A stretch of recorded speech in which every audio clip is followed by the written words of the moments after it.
제가 여러분들에게 말씀을 하고자 하는 것은 오늘날 우리나라 대한민국이라는 나라가 어떻게 해서 이루어졌고 현 상황에서 앞으로 무엇을 해결해야지 대한민국의 미래가 밝을 수 있겠는가 하는 데서 주제를 가지고서 말씀을 드리겠습니다.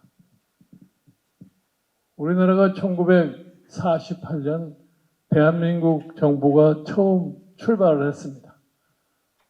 우리가 1910년대에 일본의 식민지화가 되고 36년간의 식민지 세월을 보내면서 우리의 많은 독립투사들이 참 독립을 쟁취하기 위해서 노력을 많이 했습니다만 우리 힘으로 독립을 이루기에는 굉장히 역부족이었던 것 같습니다. 그래서 2차 세계대전이 끝나고 나서 우리 식민 통치를 했던 일본이 미국에 의해서 패망이 된 것이기 때문에 대한민국이 비로소 식민지로부터 해방이 될 수가 있었던 겁니다. 그런데 불행하게도 해방과 함께 나라가 반으로 쪼개졌습니다.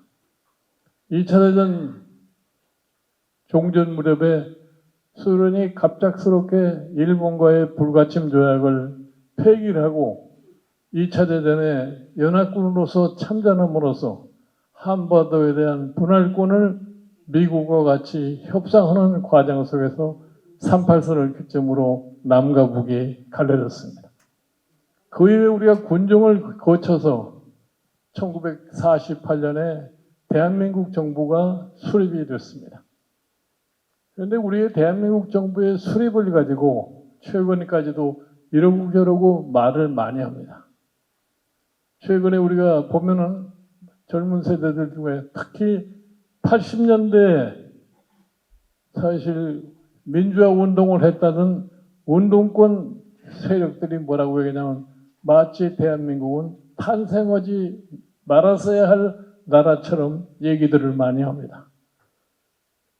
그래서 저는 그런 얘기를 들을 때마다 과연 이 사람들이 대한민국을 끌고 갈 수 있는 세대인가 하는 이런 생각이 듭니다. 대한민국 왜 탄생하지 말아야 할 나라라고 그러나. 이 사람들이 가르쳐서 최근에도 어떤 사람이 대한민국 정부는 마치 1948년은 미국과 친일파 세력이 합작을 해서 만든 정부라고 얘기를 많이들 해요. 그러나 그건 절대 그렇게 해석할 수가 없습니다. 우리 대한민국 정부는 초대 대통령인 이승만 대통령이 우리가 그분을 친일파라고 얘기를 할 수 있겠습니까? 그분은 참 일제강점기 동안에 미국에 가서 대한민국을 국제사회에 알리고 독립운동을 했던 사람이고 1948년 수립된 대한민국 정부의 초대 내각에는 친일했던 사람이 한 사람도 없습니다. 즉 30년 동안에 나라의 독립을 위해서 많은 투쟁을 했던 사람들이 우리 초대 내각을 갖다 구성하고 있습니다. 이러한 역사적인 사실이 그동안 참 왜곡돼 가지고서 젊은 세대들의 뇌리에 마치 대한민국이 탄생하지 않았어야 할 정부다 이렇게 얘기를 갖다 하는 사람들이 많습니다. 이러한 점을 우리가 시정을 하고 대한민국이 오늘날 어떻게 해서 지금까지 이루어진다는 과정을 좀 분명히 아실 필요가 있다고 생각을 해서 제가 오늘 말씀을 드리는 겁니다. 우리가 1948년 대한민국 정부가 수립됐을 적에는 최빈국, 가장 가난한 세계에서 가난한 나라고 저개발 국가로서 시작을 했습니다. 그러고서 불과 한 2년 후에 6.25라고 하는 전쟁이 돌발을 해가지고 그나마 우리가 가지고 있었던 경제 자원이라고 하는 것이 전쟁 통해 완전히 파괴가 됐습니다. 이렇게 해서 참 3년 동안에 전쟁을 갖다 겪으면서 1954년 휴전을 하게 되었고 그 해에 한미 안보 방위 조약이라는 것이 체결이 됐습니다. 이 한미 안보 방위 조약이라고 하는 것이 기본적으로 얘기를 하면은 오늘날 대한민국을 이런 수준에까지 이르게 한 가장 중요한 담보가 됐던 겁니다.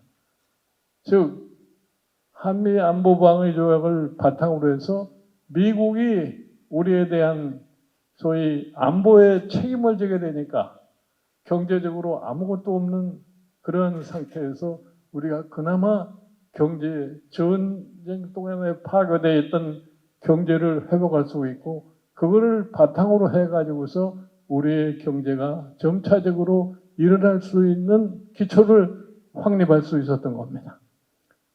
여러분 대한민국이 진짜 독립을 한 때가 언제라고 생각하세요? 다들 일반적으로 생각을 해서 1945년 해방이 됐고 1948년 대한민국 정부가 수립이 됐으니까 그때부터 우리나라는 독립국가라고 얘기를 할 수 있어요. 아마 그렇게 생각을 하실 겁니다. 그러나 형식상으로는 우리가 독립국가인 만큼은 불명을 했지만 우리 정부 스스로가 우리가 내는 세금으로 나라를 운영할 수 있던 때가 언제냐면은 1973년에야 비로소 대한민국 정부가 완전히 재정적으로 자립을 할 수 있는 그런 나라가 된 겁니다.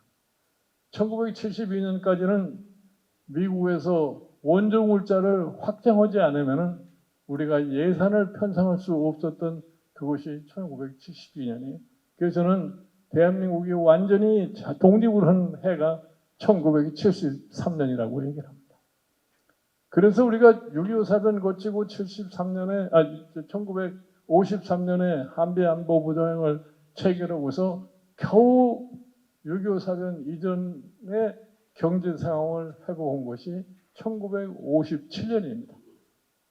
그래가지고 1957년에 6.25 사변 이전의 경제 상황을 회복을 하고 조금씩 경제의 기초를 닦고 그래가지고 그걸 바탕으로 해서 60년대에 경제개발 5개년 계획을 갖다가 시작을 한 겁니다. 즉 우리가 1962년서부터 산업화와 경제 개발이라고 하는 것이 시작이 된 겁니다. 그 해가 바로 어떤 시대냐? 1960년대가 유엔에서 정한 개발의 연대입니다. 이 유엔에서 정한 개발의 연대에 발을 맞춰서 우리가 산업화와 경제 발전을 시작을 했는데 1964년에 유엔이 그거를 하기 위해서 만든 것이 UNDP라고 유엔 경제개발기구입니다. 그런데 UNDP가 창설이 돼가지고 경제개발을 시작을 해서 오늘날 선진국의 칭호를 받게 된 나라가 유일하게 우리 대한민국이라고 하는 것을 여러분들 아셔야 됩니다. 즉 우리가 1948년 정부 수립을 했을 때 최빈국의 저개발도상국으로 시작을 해가지고서 73년 만에 우리가 드디어 선진국이 됐습니다. 제가 사실은 50년대, 60년대를 다 겪고 살은 세대의 한 사람입니다. 우리가 50년대, 60년대, 70년대, 80년대를 보면 대한민국이라고 하는 것은 얼마나 눈부시게 발전을 했는지 과거를 들여다볼 수 없는 상황으로 우리 경제가 발전이 된 겁니다. 그런데 그런 과정 속에서 우리가 1973년대 우리가 참 비민주적인 그러한 시대를 살았고 그와 같은 상황을 갖다가 극복하게 한 사람들이 누구냐? 저는 우리 대한민국 국민이 굉장히 위대하다고 생각합니다. 우리의 정치의 변화, 경제의 변화 이 모든 것을 주도해 오던 사람들이 누구냐면 바로 대한민국을 지키고 있는 우리 국민들입니다. 우리 국민들이 적절한 시절에 자기들의 목소리를 높여가지고서 오늘날의 상황을 만들었습니다. 흔히들 정치권에서 이렇게 얘기를 합니다. 산업화 세력, 민주화 세력 이렇게 논아서 얘기합니다. 우리는 산업화 세력이고 너네는 민주화 세력이고 민주화 산업화 세력이 서로 협력을 하자. 이건 정치적인 용어로 그런 얘기를 합니다. 저는 늘 강조하는 게 뭐냐. 대한민국의 산업화도 국민이 했고 대한민국의 민주화도 국민이 했다고 이렇게 얘기합니다. 여러분들 우리 대한민국의 민족이 그러한 한국 민족이 그러한 특성을 가지고 있습니다.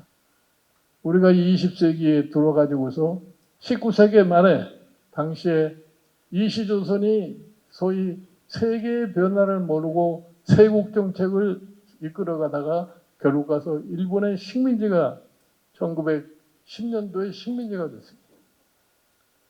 20세기의 식민지를 국가들을 보면 식민지 국가가 된 나라가 10년 만에 독립운동을 시작한 나라는 세계에서 유일하게 한국밖에 없습니다.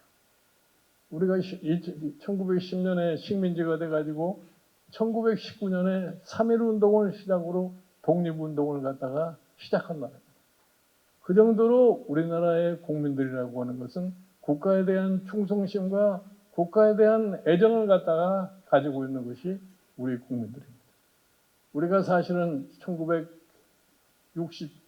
1960년도에 4.19라는 것을 겪었는데 그것도 결국은 학생들이 시위로 시작을 했지만 일반 시민이 참여를 해가지고서 4.19를 일으켰던 겁니다. 그러니까 어떤 적정한 시기에 나라가 변화해야 되겠다고 하면은 그 변화를 이끄는 사람들이 국민이다. 우리가 그래서 대한민국에 지금 여러 명의 대통령을 전직 대통령을 가지고 있습니다만은 우리가 실질적으로 불행하지 않은 전직 대통령이 하나도 없는 좀 비참한 나라라고 얘기도 할 수가 있습니다. 근데 그때마다 결국 가서 국민이 변화를 가져올 수밖에 없어요. 예를 들어서 1979년에 또 국민이 골기를 해가지고 당시에 참 국민들이 바라던 바로 정치의 변혁을 가져왔고 1985년도 사실은 우리 국민들의 열기에 의해서 오늘날의 우리의 민주화라고 하는 것을 달성을 한 겁니다. 그러니까 한국이라는 나라가 1948년에 정부가 수립이 돼가지고서 산업화를 일으키고 민주화를 일으킨 세계에 참 드물게 찾아볼 수 있는 그러한 나라가 대한민국이다. 그러니까 우리 대한민국 사람들이 결국은 참 스스로의 소위 역동성과 참 인내와 정열을 가지고서 이룩한 것이 우리 대한민국입니다. 그래서 우리가 지금 경제 지표상으로 볼 것 같으면 지난 7월 달에 유엔에서 대한민국이 선진국이라고 지명을 했어요. 그러니까 우리가 선진국이 됐기 때문에 과거는 우리가 1950년, 1960년대 이때까지만 해도 참 외국의 원조에 의해서 나라가 운영이 되고 우리가 개도국이라고 하는 그러한 이름을 갖다 가지고서 세계 교역하는 데서도 각종 혜택을 받고 그렇게 했습니다만은 이제는 이제 선진국이 됐으니까 우리가 그러한 혜택을 받을 필요도 없고 받을 수도 없는 그런 상황이 됐습니다. 그러니까 엊그제까지 우리가 개도국으로서 남의 원조를 받던 나라가 벌써 우리가 10여 년 전서부터 다른 개발도상국들을 도와주는 그러한 나라로 변모를 했습니다. 여러분 얼마 전에 우리 대통령이 세계 부국들만 모인다고 하는 G7 회의에 참석해서 발언할 수 있는 그러한 계기가 있었습니다. 이 G7 회의라는 것이 언제 생겨났냐면은 1976년도에 G7 회의라는 것이 처음 열렸습니다. 1976년도 당시에 우리나라의 퍼캐피타 GDP를 따지면 얼마였냐면은 1000불이 채 되지를 않았었습니다. 그러던 나라가 불과 45년 만에 선진국이 돼가지고서 G7 회의에 참석해서 발언할 수 있을 정도로 발전을 일으킨 것이 대한민국입니다. 그러니까 지금 우리 대한민국이라고 하는 나라가 세계에서 이제는 인정을 안 해줄래 안 해줄 수 없는 그런 나라가 됐습니다. 제가 사실은 1964년에 외국에 공부를 하러 갔을 적에 가서 그 나라 사람들을 만나보니까 과연 한국이라는 나라가 있는지 없는지 잘 몰라요. 그러고서 코리아 하면은 생각나는 게 뭐냐면 한국 전쟁만 6.25 사변만을 알고 있는 것이다. 그러던 나라가 지금 오늘날은 세계 어디를 가나 대한민국을 모르는 나라가 없습니다. 우리가 이 경제력의 발전과 함께 같이 늘어나는 것이 뭐냐면 문화 이러한 것도 같이 발전하다 보니까 요즘 세계를 갖다가 누비고 다니는 뭐 BTS다, 블랙핑크스다 뭐 이런 사람들이 우리의 문화를 갖다가 소위 해외에 전파하는 그런 역할을 담당하고 있습니다. 제가 지금 말씀드리는 이러한 것들은 우리가 그동안에 이룬 경제적인 업적이 만들어낸 성과라고 생각합니다. 그러나 이러한 장밋빛 같은 면이 있는 반면에 우리가 좀 창피스럽게 느껴야 할 것이 많습니다.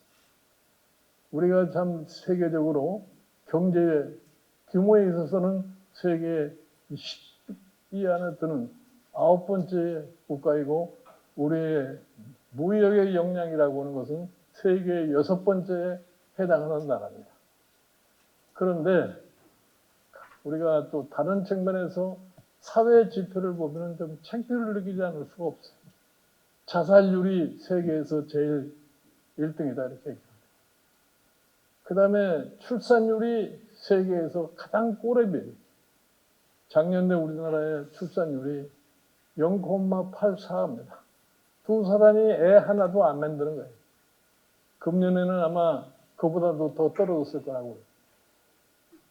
이와 같이 출산율이 얕아가지고서는 나라의 미래가 보이지를 않습니다.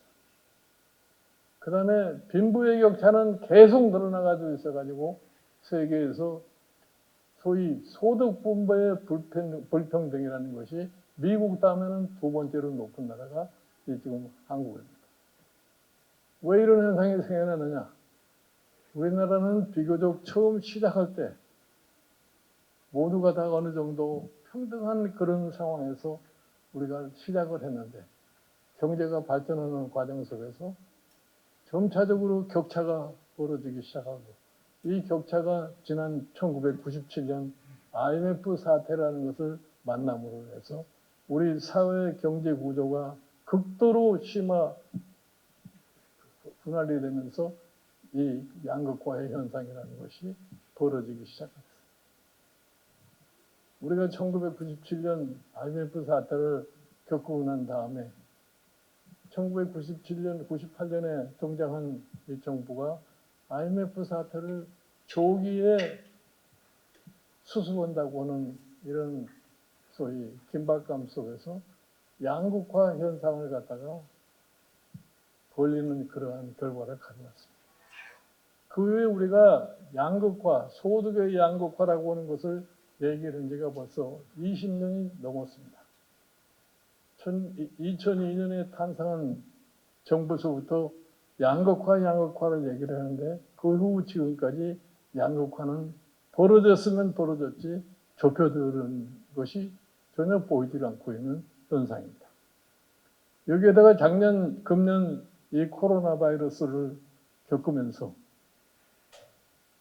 우리의 이 양극화 현상이라는 것이 소상공인, 자영업자 이런 사람들이 경제적으로 황폐해지면서 중산층이 무너지고 양극화는 극도로 심화됐습니다. 그러면 이러한 양극화가 무엇을 가져왔느냐? 정치 분야에 있어서도 여야가 극한 대립을 하는 그러한 양상을 보이고 있는 것이 우리의 현실입니다. 그러니까 사회적으로 갈등 구조가 엄청나게 심화되어 있고 이거를 담당을 해야 할 정치권이 그 문제의 해결이라기보다는 오히려 서로가 갈등을 부추기는 그러한 모습을 보여주는 것이 우리 현실입니다. 그래서 저는 이런 생각을 합니다. 그러면 대한민국 미래는 어떻게 할 거냐. 그러니까 젊은 세대들이 나라가 희망이 없다고 이렇게 얘기를 해요. 그러면 지금까지 대한민국을 가장 빈국에서 선진국에 만드는 그런 과정 속에서 미래에 대한 희망을 가지고 일반 국민들이 역동적으로 작동을 했기 때문에 오늘날과 같은 성공을 거둘 수가 있었는데 지금의 젊은 세대들이 미래에 대한 절망을 하고서 아무것도 희망을 갖지 않으면 나라에 장래가 있겠느냐 하는 이런 생각을 갖다 하지 않을 수가 없습니다.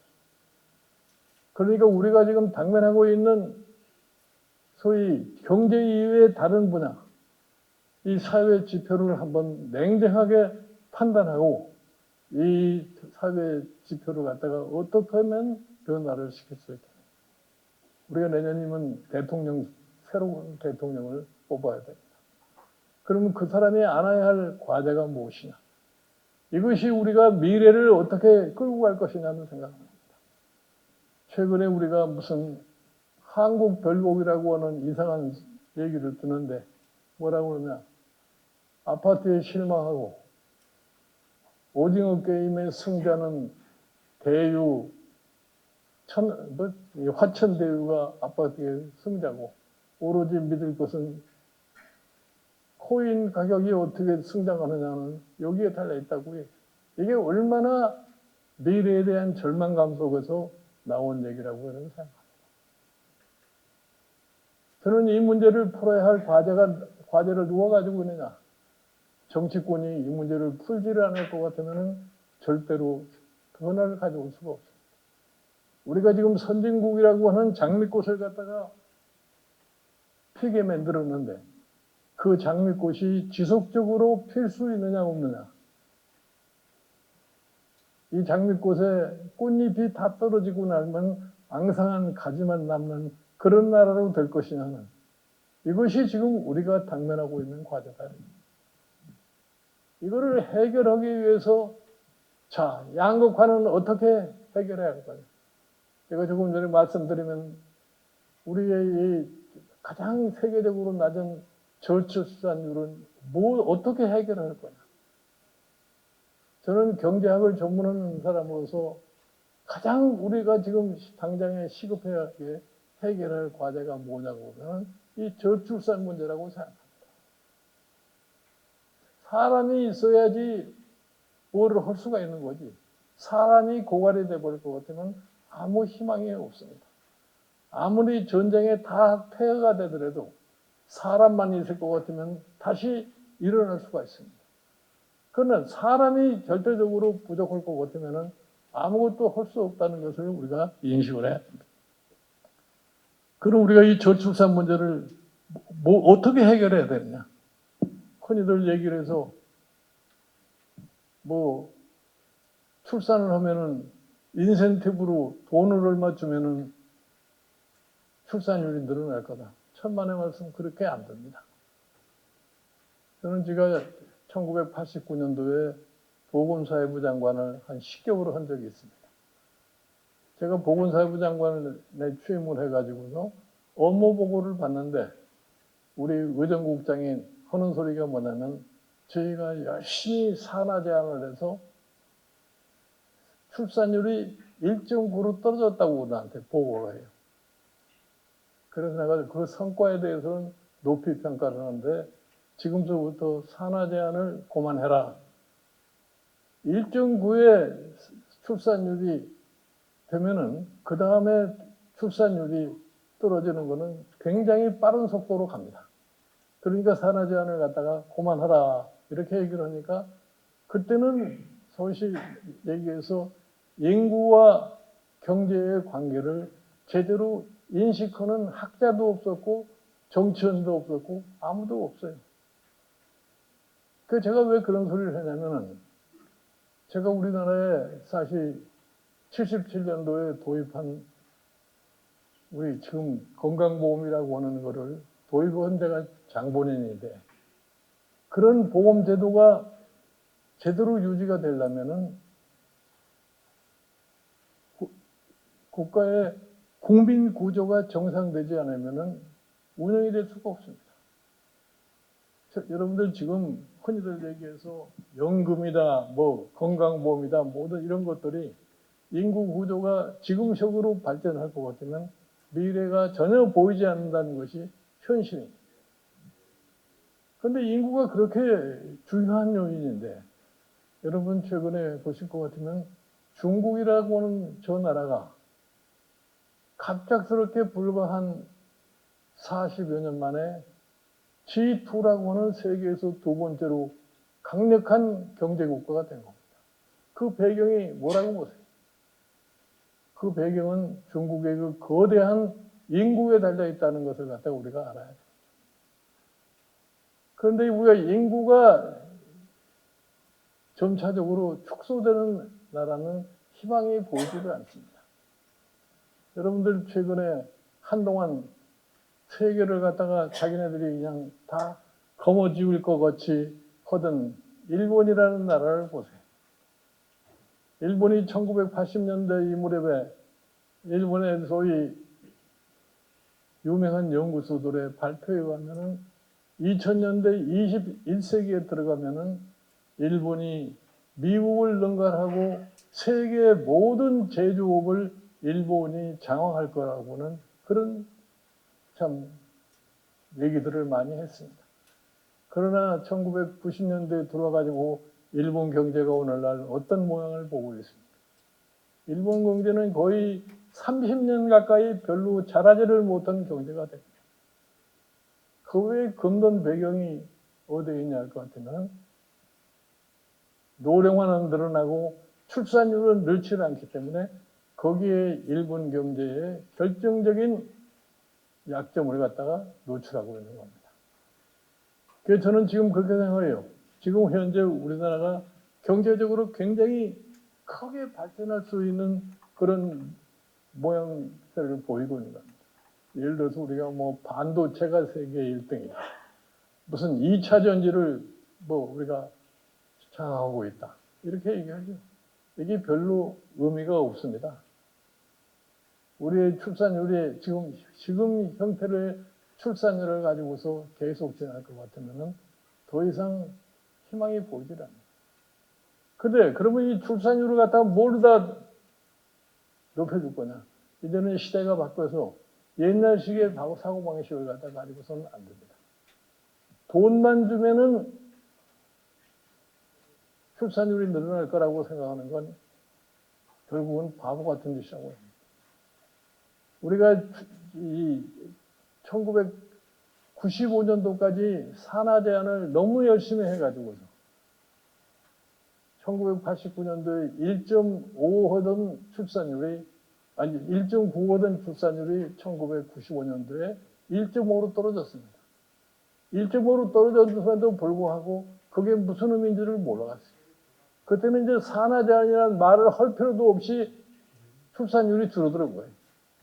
2000년도까지 아무런 감각 없이 지내다가 2000년대 들어와서 출산율이 1.2, 1.5 이렇게 떨어지니까 그때야 정신이 났는지 2004년서부터 출산율 장려 정책을 갖다 했어요. 그 출산율 장려 정책을 갖다가 지금 한 20년 가까이 했는데 돈은 뭐 200조 가까이 엄청나게 많이 들었다고 하는데 출산율은 늘어나지 않고 오히려 떨어져 버리는 그런 현상을 갖다 보여주고 있습니다. 왜 그러한 현상이 보이냐? 왜 돈의 인센티브 자체가 출산율 증가에 별로 도움이 되지 않느냐? 이게 사회, 경제, 문화 모든 구조가 변경이 됐기 때문에 이런 현상이 생길 수밖에 없습니다. 그래서 쉽게 설명을 해서 이제는 우리가 뭐 양성 평등이다. 또 여성의 진출이 굉장히 많고 과거와 달리 여성도 자아의식이 강해가지고 자기도 사회에 나가서 능력 발휘를 해야 되겠다는 사람들이 많아졌어요. 그러니까 요새 전문적인 것을 요구하는 자리에는 오히려 남성이 여성에게 밀리는 그러한 현상을 갖다가 보여주고 있는 겁니다. 그러니까 이 또 경제 상황이 변경이 돼가지고서 부부가 같이 일을 하지 않으면은 생활 자체가 어려운 그런 시대로 바뀌고 있다는. 그러니까 지금 여기에서 정부 뭘 해야 되느냐. 소득의 격차가 너무나 벌어지다가 보니까 저소득, 중간소득 똑같이 자녀 교육에 들어가는 돈이 너무 많이 든다. 즉 우리나라 같이 사교육비가 엄청나게 들어가는 나라가 아마 세계에 거의 없다시피 할 겁니다. 사교육비가 많으니까 애를 낳아서 기르려고 하는 능력이 없어진다. 그러니까 이제 부모의 입장에서 보면은 나는 이렇게 살지만 내 자식까지 어려운 생활을 하기는 싫다. 그러니까 처음서부터 애를 낳는 것을 단념해버리는 거다. 그래서 사회가 이런 식으로 각박해지기 시작할 것 같으면 그 나라가 과연 미래에 대한 희망이 있겠느냐. 그러니까 이 저출산율을 갖다 해소하려면 우리나라의 교육제도 자체가 어떻게 변화해야 된다고 하는 것부터 생각하지 않으면 안 돼요. 그리고 그 다음에 설사 애를 낳기를 좋아해서 애를 가졌다 할지라도 두 사람이 직장에 가서 생활을 하려고 할 것 같으면 애를 어렸을 적에 누가 다 감당을 해서 봐줄 거냐. 이런 문제가 있어요. 더군다나 최근에 와서는 이 젊은 세대들이 주거 문제에 심각한 양상을 보이니까 더 이상 결혼도 하지 않으려고 그러고 결혼을 해도 애를 낳으려고 그러지 않습니다. 그러니까 지금 사람들은 사실은 30대 이 여성들의 소위 미혼율이 지금 30% 가까이 된 것이 우리의 현실입니다. 그러니까 우리가 항상 옛날만을 생각하고 미래를 생각하지 않을 것 같으면 오늘날과 상황에 봉착할 수밖에 없다. 우리가 인구가 많아서 퍼캐피타 GDP가 낮으니까 인구를 줄이면은 퍼캐피타 GDP가 늘어날까 하고 생각하니까 산하 제한을 많이 했던 거예요. 참 우리나라는 경제도 급성장했지만 출산율도 급강하를 했다는 걸 갖다가 우리 인식을 해야 됩니다. 우리가 1955년도를 기준으로 할 것 같으면 대개 자녀의 숫자가 4명이 이상 된 것이 자녀의 숫자네요. 그런데 두 자녀로 돌아오는데 걸린 시간이 30년밖에 안 걸렸어요. 1955년도에 4자녀였던 그런 나라가 1985년에 이미 2자녀 국가로 변했어요. 다른 선진국들의 예를 보면은 다자녀에서 2자녀로 오는데 80년 내지 100년이라는 시간이 걸렸어요. 근데 우리는 그 속도가 30년밖에 안 돼요. 그러니까 이미 80년대 말에 들어와서 우리가 좀 냉정하게 인구에 대한 문제에 대해서 걱정을 했어야 되는데 그거를 못하고 그것이 오늘날에 우리가 당면하고 있는 겁니다. 그렇기 때문에 너무나 과거에 집착을 하지 말고 미래를 좀 생각해야 되겠다. 그러니까 정치고 경제고 모든 분야가 옛날에 이렇게 했으니까 그렇게 가자. 그렇게 가지고는 성공을 하지 못합니다. 그러니까 제발 과거를 좀 잃어버린다 이게. 너무 기억력이 좋은 것도 나쁘다. 과거를 너무 기억하지 말고 미래에 대한 좀 상상력을 발휘해야만이 우리가 우리나라의 미래를 갖다가 생각할 수 있지 않겠나라고 생각합니다. 그래서 저는 늘 이런 얘기를 갖다 강조를 합니다. 과거를 생각하면 사람이 더 이상 발전을 못해요. 제가 지금 나이가 80이 지금 넘었는데 일반적으로 저를 보고 어떻게 해서 그렇게 건강을 잘 유지하느냐 이렇게 물어봐요. 그러면 제가 답을 이렇게 합니다. 나는 지나가는 일을 생각하지 않는다. 그래서 건강이 좋아지는 것 같다. 이렇게. 예를 들어 제가 우리나라에 참 두 정당을 내가 살렸습니다. 대통령도 여러 번 만들어 봤어요. 그런데 처음에 이 사람들하고 약속한 거고 대통령이 딱 되면은 사람이 확 달라져요. 그러면 헛소리, 그걸 잃어버려야지. 야, 저 사람 내가 도와줬는데 저럴 수가 있느냐고 생각할 것 같으면 고통스럽고 그러면 건강이 막 나빠질 수밖에 없어요. 그러니까 지금 그동안에 이 우리나라의 발전한 과정을 자꾸 기억을 하지는 마시고 시대가 바뀌고 세상이 바뀌면은 우리가 거기에 적응해서 나가는 새로운 방법을 모색을 해야 됩니다. 지금은 옛날같이 국내에서만 아등아등 한다고 되는 세계가 아닙니다. 지금은 세계가 저로 글로벌화되어 있고 국민들이 엄청나게 변화된 사람. 지금 뭐 흔히들 얘기해서 국민을 조작할 수 있고 국민에게 자기네들이 영향력을 크게 행사할 수 있다고 이렇게 생각합니다만은 우리나라 국민은 그렇지 않습니다. 최근에 여러분도 잘 아시다시피 일반 국민들이 스마트폰 하나를 가지면 세계의 모든 정보를 잘 가질 수가 있습니다. 그러니까 거짓말을 해서 통하질 않아요. 그러니까 최근에 일어난 여러 가지 사건들을 놓고 봤을 적에 말로도 그걸 적당히 그냥 꾸며가지고서 슬쩍 넘어갈 수 있다고 이렇게 생각하는 사람들이 많아요. 그러나 절대로 일반 국민이 거기에 속지 않습니다. 제가 이번에 지난 4월 7일 서울시장 보궐선거에서 내가 그 실증을 봤어요. 서울시장 보궐선거를 하는데 다들 뭐라고 얘기하느냐. 국민의힘의 후보 가지고는 당선이 불가능하다고 그렇게 얘기를 하는 겁니다. 그러나 내 개인적으로는 절대 그렇게 생각하지 않아요. 국민의힘 후보가 왜 불가능하냐. 흔히 얘기해서 야당이 어떻게 해서 승리를 할 수 있겠느냐.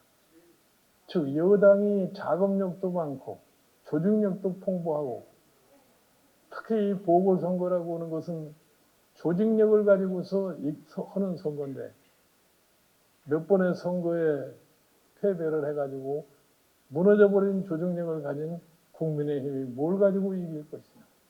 그러나 나는 그렇게 생각하지 않은 겁니다. 야당이 잘해서 선거에 이기는 예는 어느 나라 가도 없습니다. 야당은 기본적으로 여당의 실패를 먹고서 일어나는 것이 야당이다. 그러면 여당의 업적을 보면은 대략을 짐작할 수 있는 것이 정치인의 감각이라고 저는 생각합니다. 제가 작년 겨울에 미국의 선거를 하는데 대부분의 사람들이 트럼프 대통령이 재선될 거라고 그랬어요. 그래서 나는 트럼프는 절대 안 된다고 그랬어요. 왜 안 된다고 그러느냐? 내가 무슨 근거를 가지고 그러느냐? 나는 일반 상식을 가지고서 설명할 수밖에 없어요.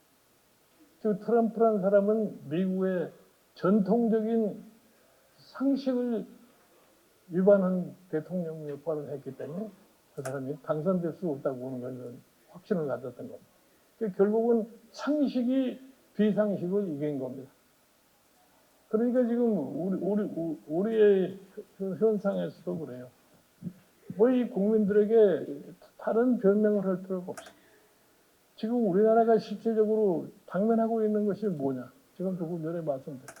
사회적으로 갈등 구조가 심화되어 있고 정치적으로도 그냥 여야가 격돌이라고 하는 것이 정상을 넘는 그런 상황이에요. 그러니까 이 사람들이 과거에 뭐 민주화를 했다 뭐다 하면서도 스스로가 민주화를 지키질 않는다. 그리고 지도자가 어느 한 특정인에게 집착이 돼가지고 거기에 올인을 하다가 보니까 일반 국민이 거기에 식상할 수밖에 없다는 거예요. 이제 그런 상황이 전개가 되고 있기 때문에 누가 사실은 미래에 대한 확실한 전망을 갖다가 보여줄 수 있느냐. 이건 지도자 되는 사람이 우리가 당면하고 있는 문제에 대한 인식을 철두철미해가지고 나는 이 문제를 이렇게 처리해야 되겠다 하는 겁니다. 지금 가는 이런 얘기죠. 지금 우리가 종전의 산업구조에서 변화를 가져와야 돼요. 자, 요새 유행하는 말이 4차 산업이라는 얘기를 많이 합니다. 그러면 4차 산업의 변화는 어떻게 해야 되느냐? 일반 기업들은 돈벌이를 해야 되니까 열심히 그런 분야 쪽으로 가려고 애를 써요. 그러면 그게 어떻게 뒷받침이 되어줄 수 있느냐? 사실 우리나라 교육제도가 그거에 뒷받침을 할 수 있는 역량을 갖고 있느냐? 제가 한 가지 예만 들어서 말이에요. 여러분들 최근에 유행하는 소위 인공지능이라고 하는 얘기를 많이 들으셨을 거예요. AI라고 하는 인공지능 얘기인데, 우리나라의 인공지능이라고 하는 말이 본격적으로 도입된 게 언제냐면은 2016년 이세돌과 알파고가 바둑을 둬가지고 알파고가 바둑에 승리를 하고 난 다음에 그때서부터 우리가 인공지능이라는 얘기를 많이 합니다.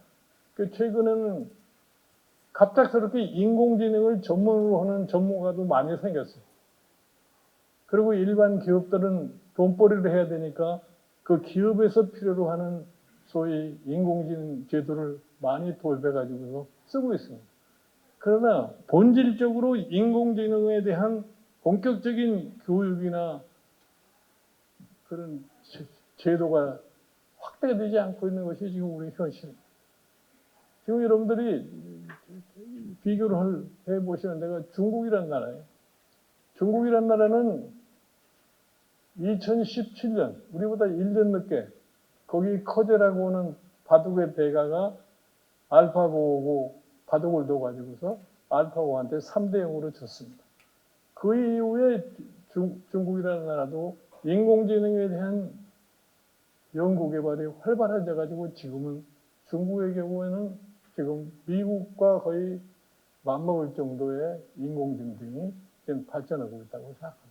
그러니까 우리가 미래를 위해서 뭐를 해야 할 거냐. 흔히 얘기를 해서 지금은 4차 산업으로 가기 위해서 흔히 얘기하는 것이 뭐 빅데이터가 어떻다. 인공지능이 어떻다. 이 클라우드 컴퓨팅이 어떻다. 무슨 모바일 넷이 어떻다. 사물 인터넷이 어떻다. 이 5가지의 소위 4차 산업과 관련되어 있는 부분이 이게 완전히 서로 연관이 돼가지고 움직이고 있는 그런 시대다. 그거를 어떻게 우리가 우리 산업에 접목시켜서 미래를 발전시킬 수 있을 것이냐. 그러니까 우리가 항상 결국은 움직이는 세계에서 변화를 우리 스스로가 인식을 하고 우리가 거기가 적응을 해야만이 성공하는 미래가 예견이 될 수가 있는 겁니다. 그러니까 우리는 항상 변해야 된다는 거예요. 이거를 제일 잘못하고 있는 데가 어디냐면 우리의 정치죠.